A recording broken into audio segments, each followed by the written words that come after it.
عزیز پرسیدن که درآمد ماهانه بازار فارکس چقدره؟ اگر شما بازار فارکس رو به عنوان یک قمار یا دنبال یک شب پولدار شدن میگردی، این بازار به درد شما نمیخوره. بازاری که روزانه بین 6 تا 8 تریلیون دلار توش جابجا میشه و آدم‌های حرفه‌ای پای چارت هستن، پس جای قمار نیست، جای منطقه. اگر بتونی حساب دلاری تو ماهانه بین 10 تا 15% رشد بدی، تو این تجارت موفق میشی و برنده این بازی هستی. دوست دیگه پرسیدن که اگر از امروز شروع کنم تو بازار واقعی کی میتونم وارد معامله بشم.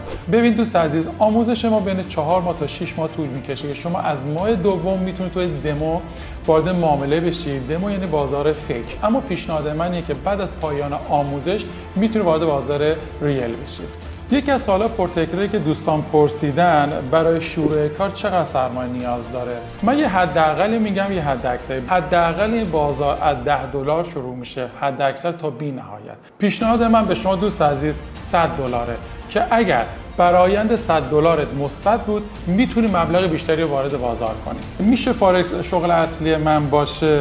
به مثال ساده بزنم. دوست عزیز، من مدرس دانشگاه بودم. وقتی فارکس یاد گرفتم، الان فارکس شده شغل اصلی من. بله، میتونه شغل اصلی شما هم باشه.